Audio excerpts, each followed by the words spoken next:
Guten Erev Shabbos, everybody. It's your friend, the Kabbalenzer Rebbe, and I'm here driving home from work, Erev Shabbos, and I did a little experiment today on my lunch break. I saw something on Twitter came up that Mike Lindell came out with a video with his claims about what happened in November.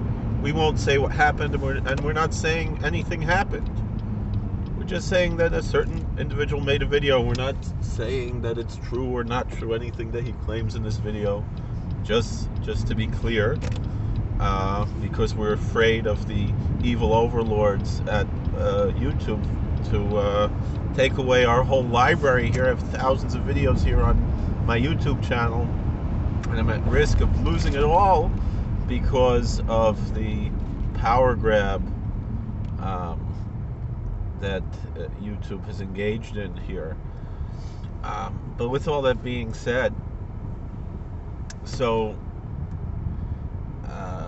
this video was posted, and I saw it posted on the on Twitter, and I started watching it, and I'm able to, from my phone, download a video, which I could not do inside of work for various reasons, but I can do at home from my laptop, whatever it is. Not going to get into the details of that unless someone really wants to know. But in any event, and you can contact me perhaps privately about that. But in any event, I wanted to, when I saw that, I knew YouTube was going to take it down.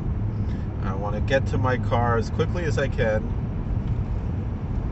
to download this video, because I'd like to see it, even though I watched the first hour and 25 minutes of the video, listened to it actually while I'm learning and doing work and doing other things at the same time. But anyway, by the time I got to my car, it was down already. But then it was posted another place where you could watch it. I was able to download it, and I uploaded it to a server, and also to my YouTube channel.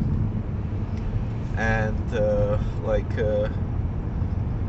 I won't use the expression that Mr. Biden used when describing the threats that he made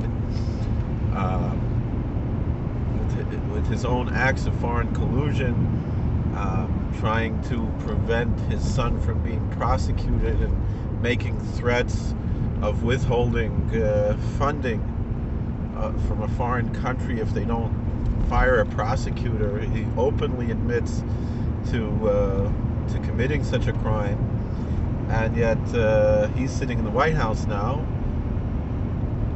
somehow, and President Trump somehow is being impeached for actions that had nothing to do with him.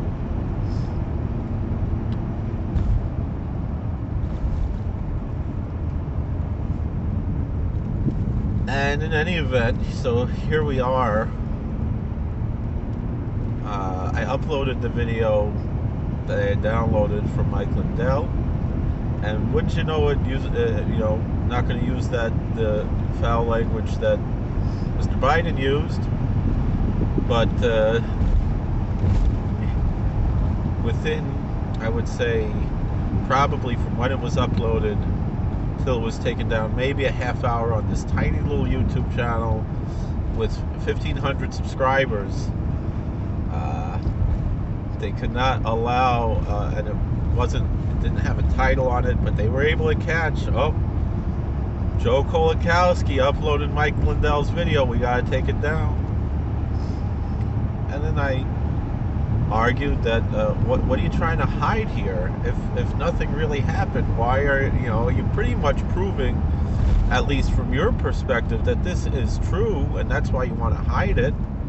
And that was denied, and that means that if I get that's a warning, and then after a warning you get a strike, which means that your YouTube videos are blocked. And this was all an experiment. I'm not saying that I agree with what Mike Lindell said, yes or no, and I'm not saying it's true or not true. But I think YouTube is saying that it's true, and that's why they're so scared of it.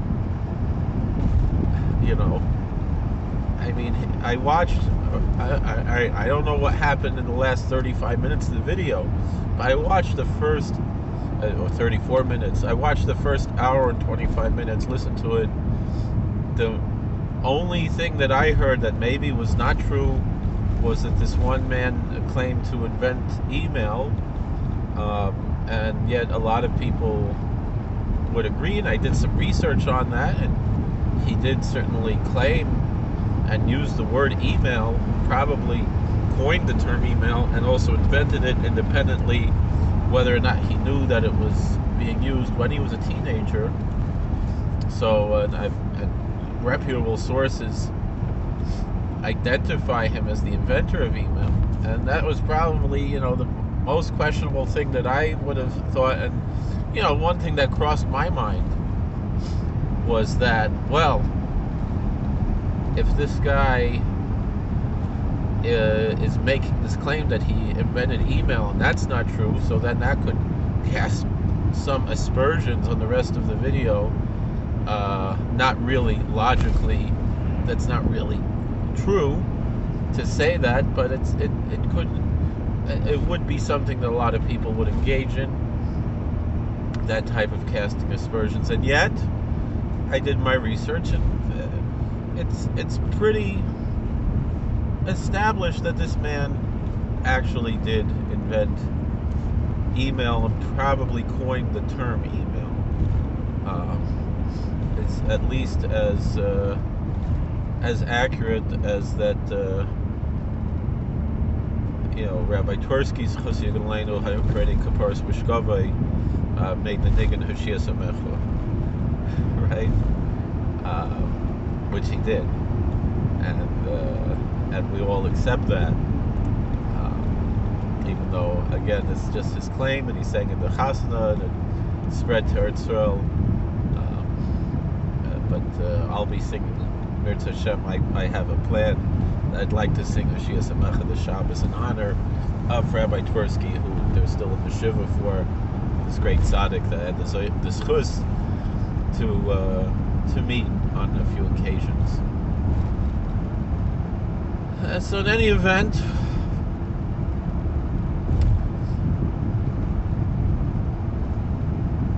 so that's where we're holding here.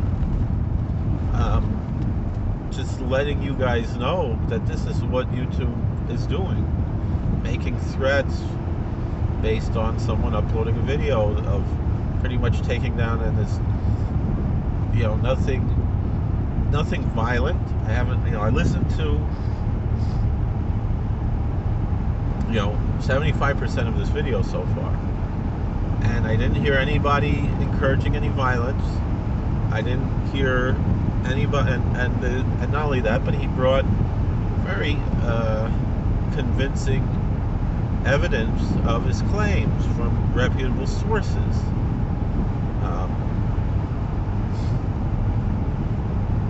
And instead of arguing, and it's a crazy world we live in, you know, you can't even mention that particular crime. And I know, so I'll tell you a story that I know firsthand. I know someone, 3 people, who pled guilty to that crime a number of years ago in a local election, who I believe to be innocent, and they were just, you know, scared of the system, so they just made the plea bargain, essentially, because that's what the federal system is, the plea bargain system. It's not a justice system the way that the states and local governments usually tend to be in America, where also they do offer plea bargains often, but it's not, you know, there's nothing to that. But in the federal system, where they have something like a 95% conviction rate, which is ridiculous, it's because they scare people into plea bargains. But I saw people on the other side of this particular case,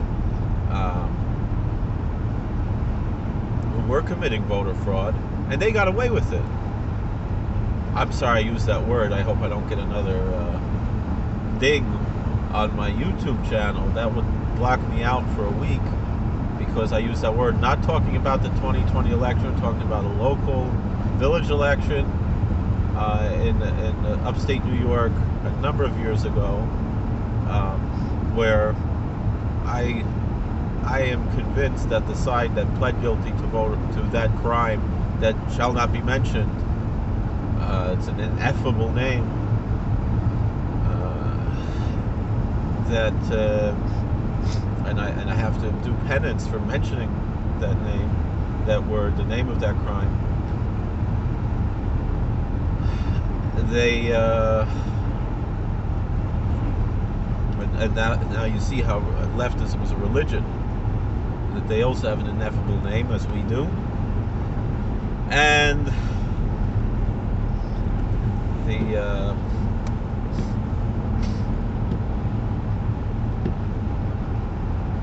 and this is what we're dealing with, and I saw it. I saw it happen.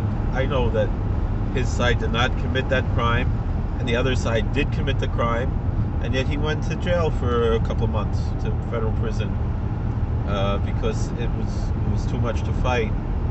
This leviathan of big government is a danger to our liberties in America, and this is something that we have to figure out a way to peacefully fix, to make sure that our public servants who work for us fulfill their oath to defend the Constitution from all enemies, foreign and domestic. And the unfortunate fact of the matter is that the Democratic Party is a domestic enemy of the Constitution. They have been for a long time. And the fact of the matter is, and unfortunately a lot of people call themselves Republicans, go along and enable them.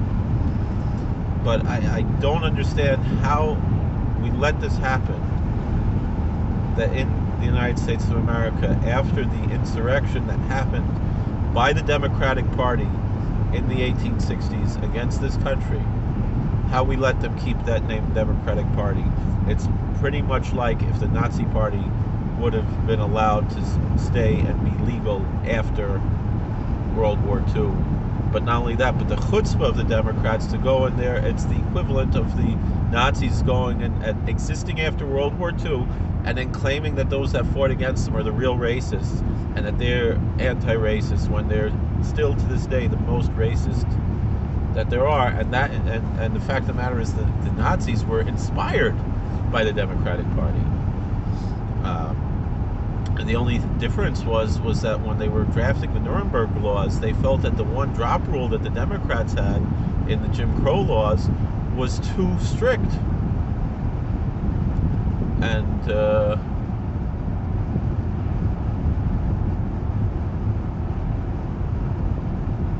so it's an interesting situation that we find ourselves here in America, that this party is still in existence after what they did and continue to do after the Civil War. How we let them get away with this, how we let them continue to exist, the Democratic Party. And to this day, they're still the party of big government, which equals slavery, the party of identity politics, which equals racism, the party of lynching, linked to eugenics by lynching in the womb. That's the Democrat Party. And how we let them still exist in polite society is an affront to everything that this country stands for. And yet now they're able to steal this country from us. And if they were going to steal, at least give us a good one. Give us a nice person like Tulsi Gabbard, who at least believes in the basic ideas of America, not an opportunistic tyrant like Joe Biden, who nobody liked and nobody likes. And yet somehow this guy is in the White House now. Thank you for watching. God bless. Please like, share, and subscribe, comment, and we'll see you all later. Do we have... Is there an oilam here? Maybe I could have the Bigfoot. Maybe I don't have to. No, I don't see any cars here, so I'm just gonna keep going.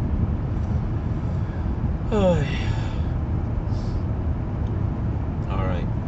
Have a wonderful, wonderful Shabbos, and we'll see you later. God bless.